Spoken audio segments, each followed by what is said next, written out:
The gentleman from New York, Mr. Riley, for 5 minutes. Thank you, Mr. Chairman, and thank you to all of our witnesses for being here. I agree with some of what my colleague just said in terms of I think a lot of us here support SNAP because we believe very deeply that nobody should go hungry in the richest country in the history of the world. I represent about 40,000 households that participate in SNAP, and I haven't talked to a single person who says they'd rather have SNAP than a paycheck. Not a single person I've talked to has told me that.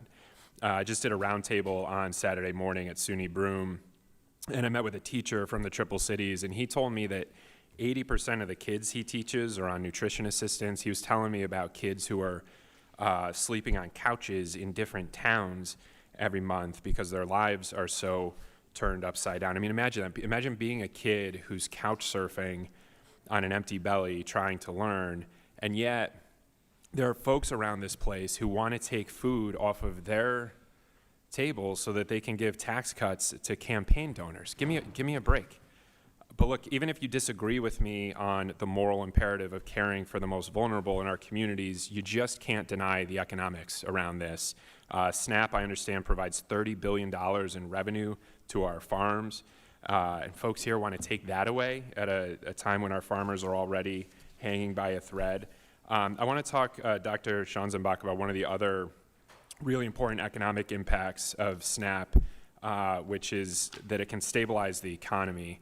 Right now, analysts are predicting that the American economy may end up going into a recession. I think you had mentioned earlier that SNAP and Medicaid are a couple of the federal programs that can stabilize the economy during big downturns. Could you talk a bit about the potential consequences of cutting those programs at this particular moment in our economy? Yeah, so first, I affirm that SNAP is one of our most important countercyclical stimulus programs during economic downtimes. You know, anything that we do to weaken that, whether that's kicking certain folks off because they can't find stable employment, or it's reducing the baseline benefit amount, you know, or it's a cost share that means that some states are going to have to roll back, it's going to weaken our ability to stabilize the economy in a recession.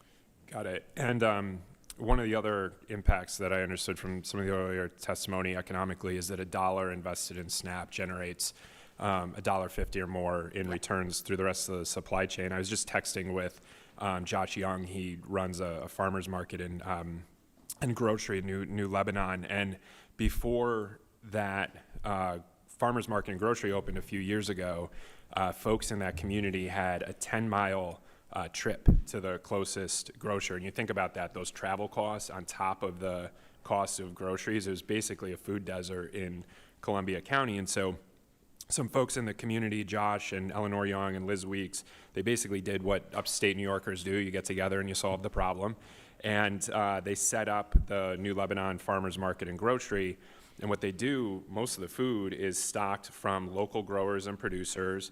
And those folks, as I understand it from what Josh was just texting me, they get to keep about 88 cents to 90 cents on the dollar because they're not paying for other distribution network costs that they otherwise have. So they're basically supporting the community, feeding the community, supporting our farmers, win-win all around.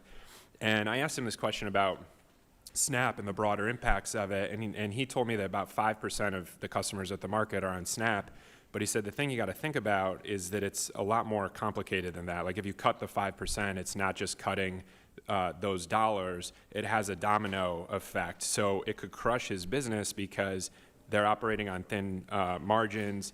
And one of the things they try to do is meet distributor minimums to get discounts. Mm-hmm. And so if you're cutting the SNAP benefits, you're making it harder for them to get those discounts, and then the whole thing unravels.